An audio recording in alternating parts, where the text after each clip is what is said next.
Caitlin will introduce Julie Sewell, our first keynote speaker for the afternoon.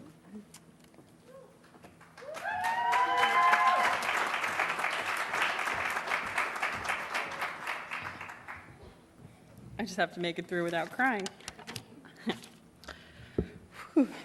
This afternoon, I get the great honor of introducing a woman who has not only been our instructor and our mentor, but also someone we now call our friend. She has been one of our biggest supporters through this journey. She has always been there to hold our hands when we've cried, which is a lot, and offer words of wisdom to help us get through these last 2 years. And I can remember in my first 111 lab, she hugged me and said, "Congratulations, you've made it." Julie Sewell was raised in upstate New York, graduating from Sandy Creek Central High School. She attended Syracuse University and received her Bachelor's of Science in Nursing. Julie has an amazing family that consists of her 2 sons, Matthew and his wife Jennifer, and Andrew and his wife Leah, as well as her 4-year-old grandson Ryan and her 21-month-old granddaughter Avery. When her youngest son started college, she enrolled in SUNY Upstate Medical University College of Nursing and obtained her master's in science in nursing clinical nurse specialist with a minor in education. In addition to providing direct patient care in medical surgical nursing, telemetry, coronary care, intensive care, and emergency nursing, Julie served in both educator and nurse manager roles over the course of her career.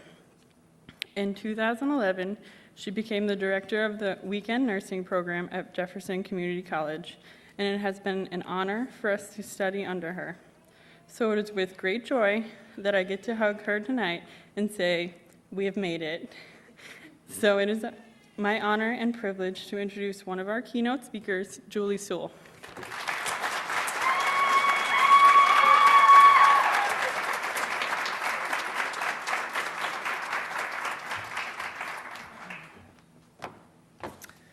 Thank you, Caitlin, and thank you to the weekend nursing class of 2016 for selecting me to be one of your keynote speakers.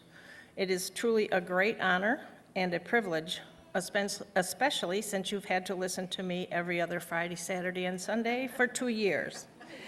I also need to thank the good Lord above for his blessings, and I would like to take a second to thank the United States military for what you do. It is because of you that we get to do what we do. I would ask, please, if all of you who currently are serving or have served would please stand so we can give you a great round of applause.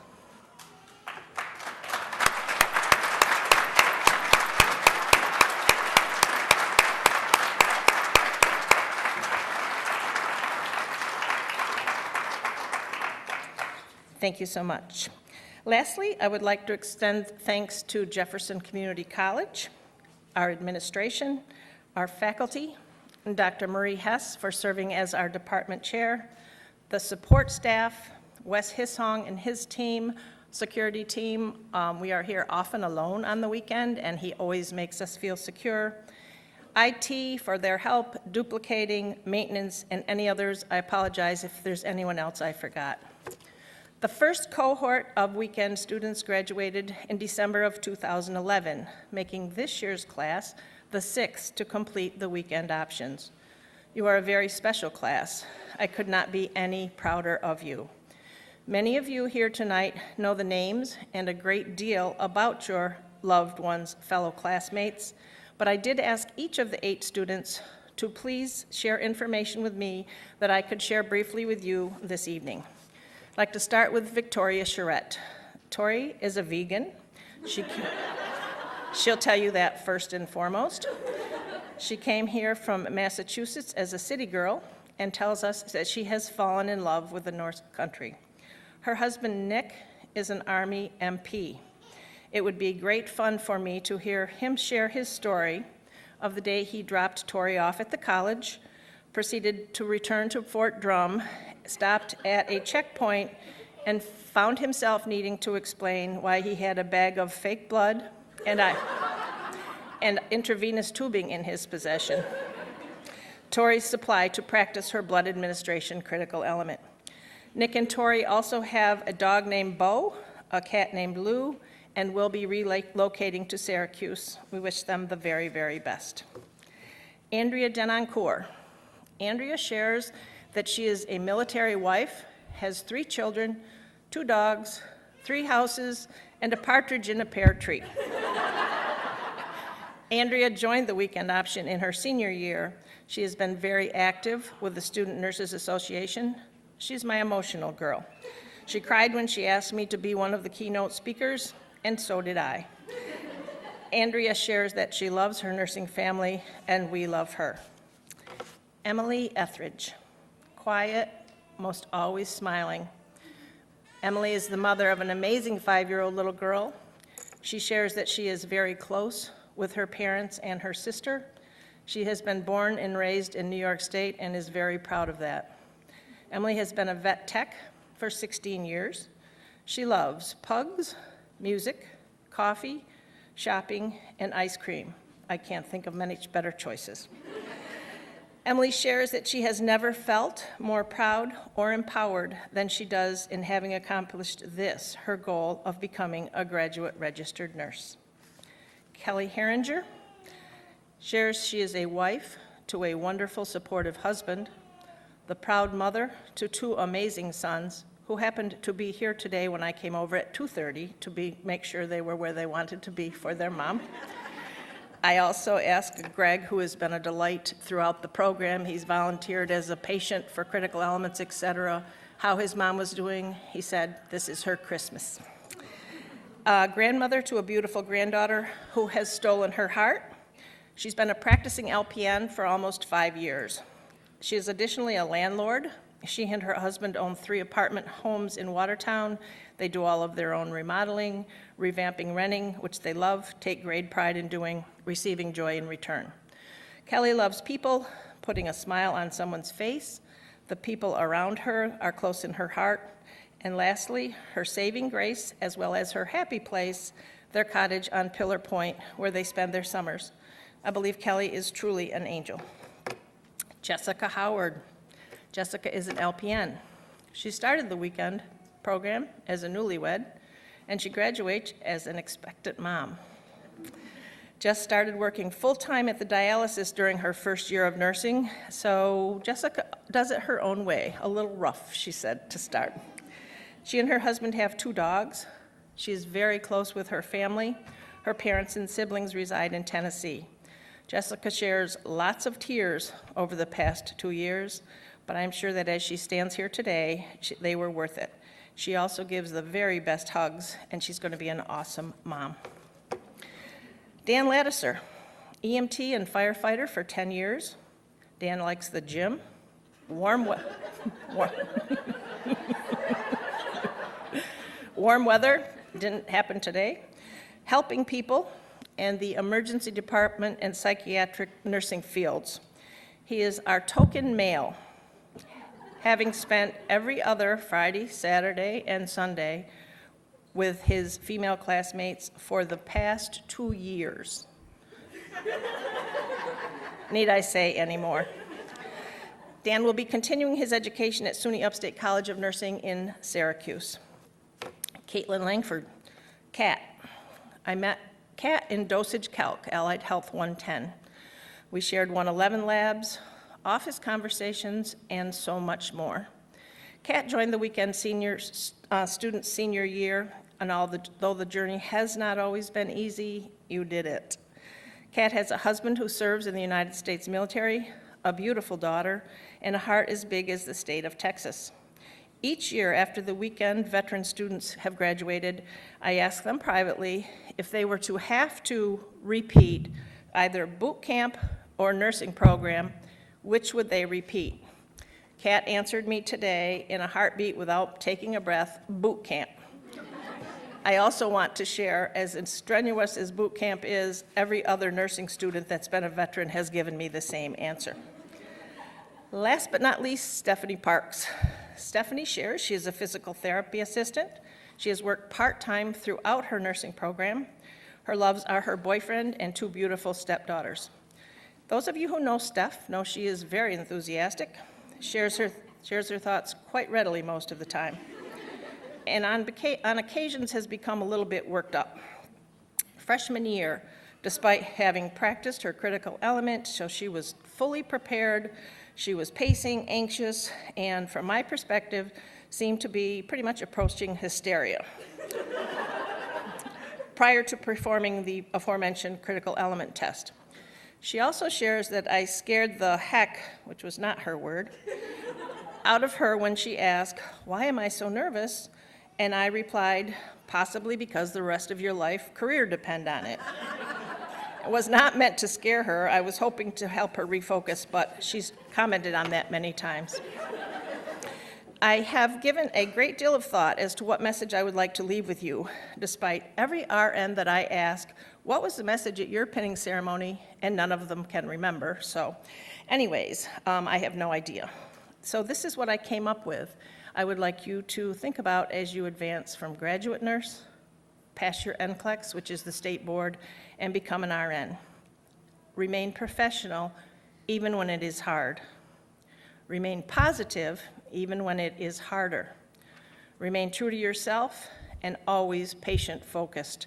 You are caregiver, advocate, teacher, confidant, support system, and friend. Take care of yourselves in order to be able to take care of others. Treat others as you would want your most closest loved one treated. My niece graduated from this program, nursing program, in 2003. She is now a family nurse practitioner. She was a phenomenal emergency department nurse when I managed that unit in Syracuse. I said, what advice should I give them as they step into a tough course? She says, pay attention to details. It will save lives. I know one of your clinical instructor has said that to you on many occasions. Pick an RN you want to be like as your role model. Remember, life is very precious, and when you save, help, or heal one person, in reality, you touch many lives. In closing, Abraham Lincoln said, whatever you be a good one. Healthcare is tough. I could not be prouder of you. You have worked so very hard, and you've got this. You made it. I love you. Stay in touch.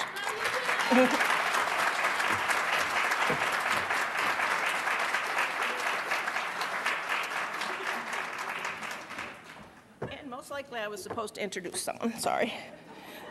My apology. Emily Sweeney Etheridge, would you please come to the podium? Thank you.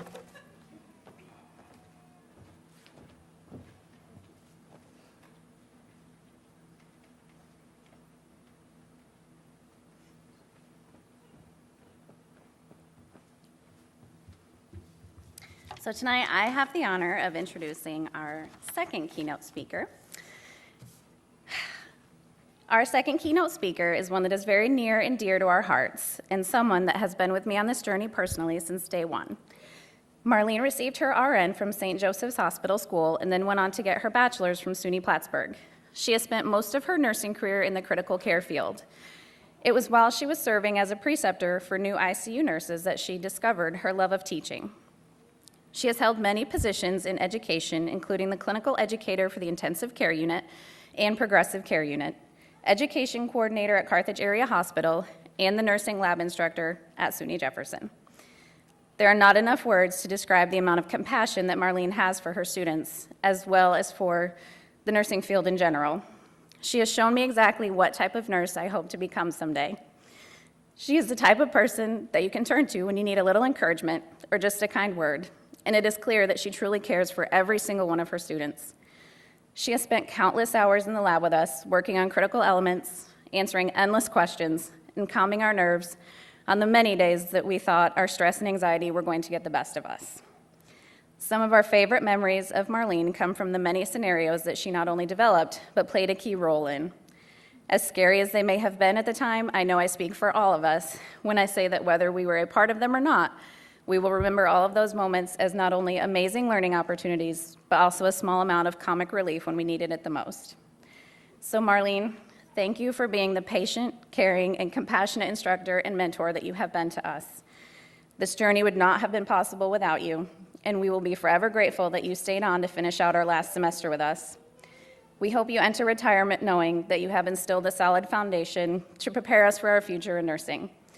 I know that we will all carry your words of wisdom with us as we step into our new careers, and I hope that we can make you proud because you have taught us well. Marlene Johnson.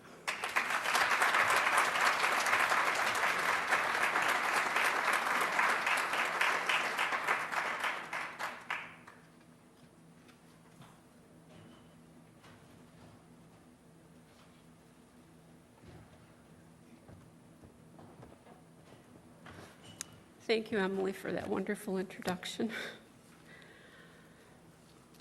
I'd like to extend a warm and joyous welcome to all who have gathered this afternoon to celebrate this class. It is truly a privilege and an honor to have the opportunity to recognize and congratulate the nursing class of 2016. For the past several years, the motto for our nursing labs has been, when you help someone up a hill, you get that much closer to the top yourself. It has served as an inspiration to each of you and to me to do our best to help each other achieve your goal of becoming a nurse. You can all say with much pride that you have successfully reached the top of the hill known as the JCC nursing program. You did it. All of us that have helped you along the way know you could not have made it without your family and friends who supported you and went through these past 2 years right along with you. You know, December has always been a favorite time of the year for me, and this one is most special. I'm sure many of you have read the book or seen the movie The Polar Express. At the end of the long train ride to the North Pole, the children anxiously wait for Santa to select one of them to receive the first gift of Christmas. This afternoon, as I stand here looking at the proud, beaming faces of the 8 nursing graduates I have had the most distinct pleasure of working with the past 2 years, I feel like the young boy in that movie who was given the first gift of Christmas. So I begin with a heartfelt thank you to Tori, Andrea, Emily, Kelly, Jessica, Dan, Kat, and Stephanie for making this afternoon possible, not only for me, but all for those of us that are present here this afternoon. It matters to you, your family, friends, and faculty that you selected JCC for your nursing education. It has given you the strongest foundation upon which to launch your nursing career. It will matter to each and every patient that you will care for and their family that you worked so hard to become the best nurse that you can be. In October, I went to a quilt show in Sackett's Harbor as part of Fall Fest, and as I was admiring the beautiful quilts, one in particular caught my eye, and the title of it gave me the idea for the words that are going to follow. I'll share with you the title a little bit later. But the quilt was a picture of a young girl looking up at a mass of beautiful butterflies made of fabric, each a different size and color. It was breathtaking. I was in awe as I thought about the creativity of the artist who pieced this quilt together. So I got to thinking about the life cycle of a butterfly and how it is like the semesters of the nursing program. And as student nurses, you have progressed through Patricia Benner's stages of clinical competence. It sounds a little out there, but bear with me as I take you on this short journey. The first stage of the butterfly's life cycle is the egg state. They are really, really, really small, and they're laid really close together by the female butterfly. You started the nursing program at JCC as novices in Nursing 111. In lab and in class, you stayed really, really close together. And if you think back 2 years to that first semester, you'll have to agree that what you knew about nursing was very, very little and small and filled only a tiny area of your brain. So then the second stage of the butterfly's life cycle is the caterpillar stage. The caterpillar is hungry once it's hatched. It grows really fast because it eats all the time. In your second semester, Nursing 112, you entered the advanced beginner stage of Benner. You were hungry all the time for more nursing knowledge. You started expanding on the key concepts of Nursing 111, and a bigger area of your brain was filled with more nursing knowledge. I should also mention that I think this might be when the stress started to build a little bit more, and to handle that stress, you may have started eating a few more desserts and donuts. And so the third stage of the butterfly's life cycle is the chrysalis. It's the resting stage, but it's also the changing stage. The caterpillar starts to turn into a butterfly. It starts to look different. In your third semester, Nursing 231, you entered the competence stage of Benner. As nursing students, unlike the butterfly, you could not rest, but a change was definitely evident. You were seniors and started displaying a little self-confidence, especially when you all passed 231A. The transformation was becoming more evident in your nursing skills and your approach to your patients. I think maybe your concept maps and your care plans might have become just a titch a little easier to tackle. So then the fourth stage of the butterfly's life cycle is the butterfly. It has come out of the chrysalis. Its wings are damp and soft, folded against its body. The butterfly is very tired, so it rests. Once rested, it will learn to fly. The butterfly starts to pump blood into its wings and gets them working and flapping. They can't fly very well at first. They need a lot of practice. It doesn't take them long to learn to fly because they learn very fast.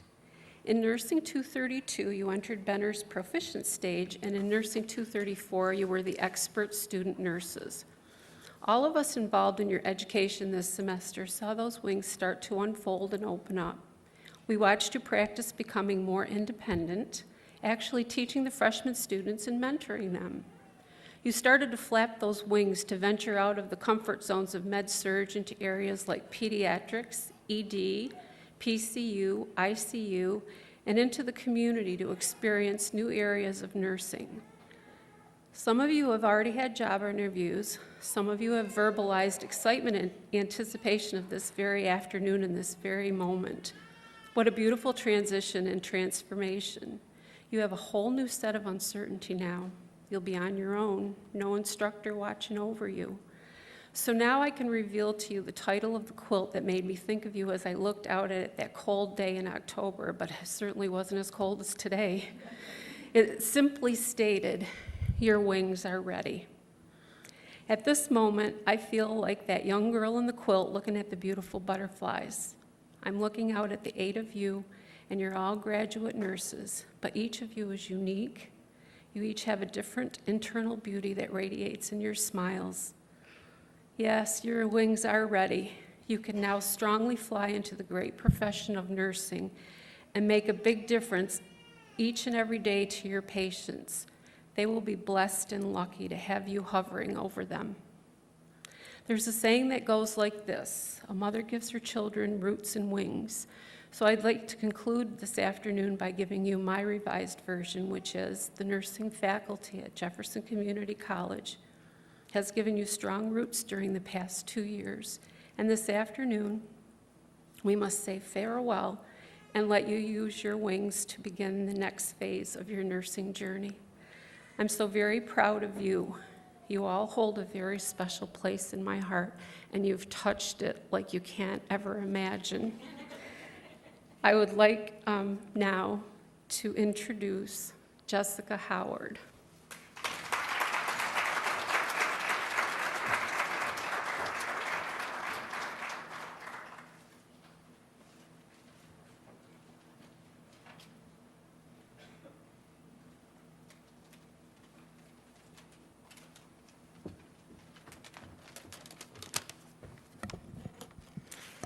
Our final keynote speaker will always hold a special place in my heart, and I'm sure my classmates would say the same.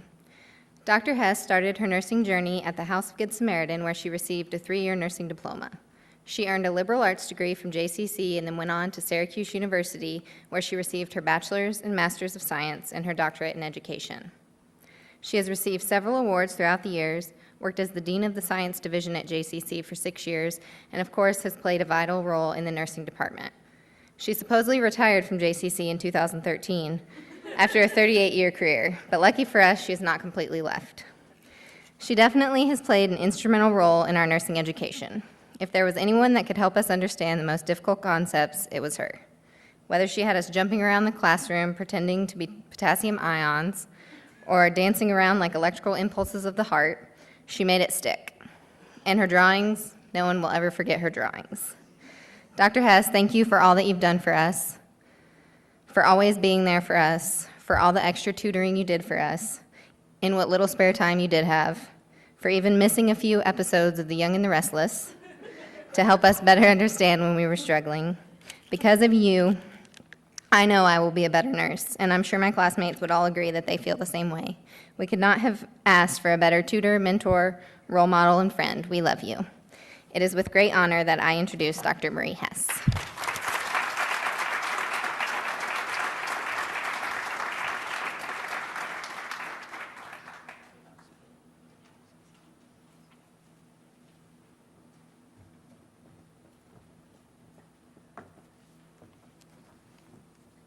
Thank you, Jessica. That was very nice. Good afternoon and congratulations. You've worked very hard for this.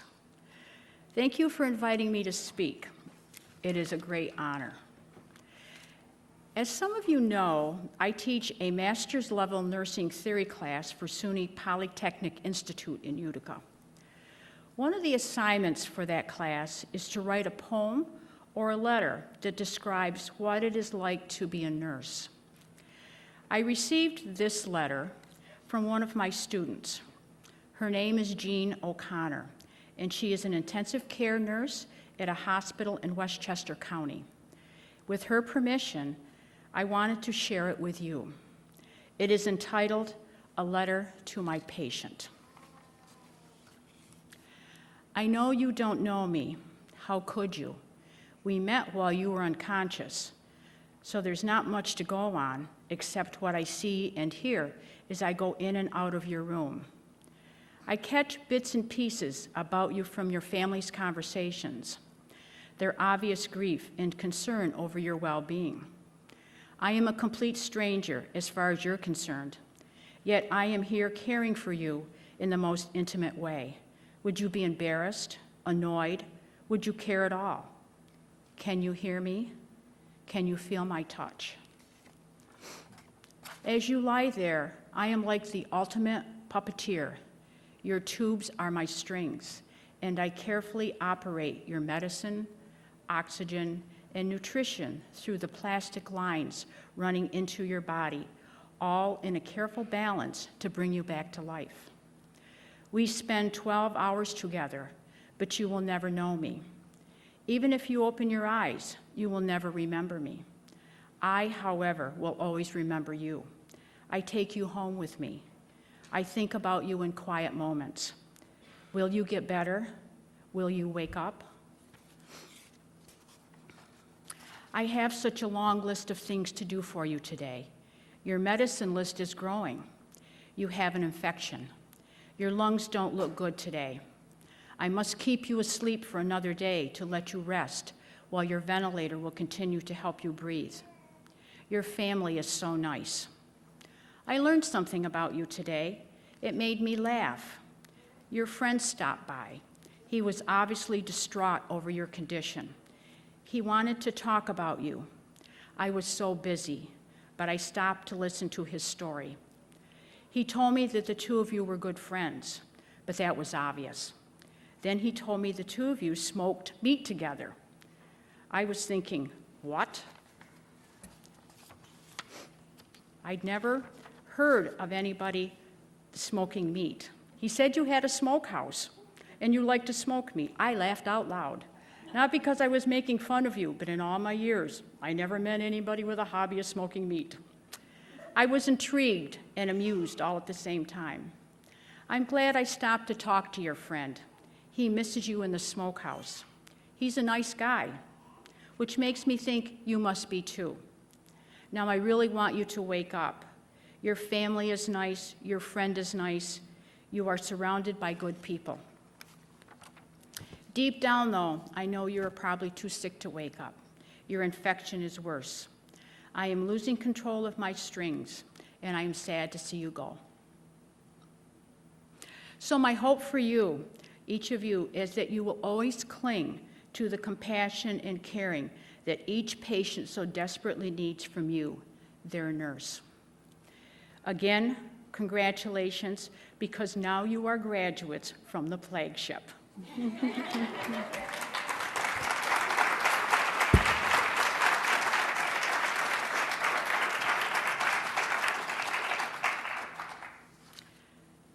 The next thing, as long as I'm up here,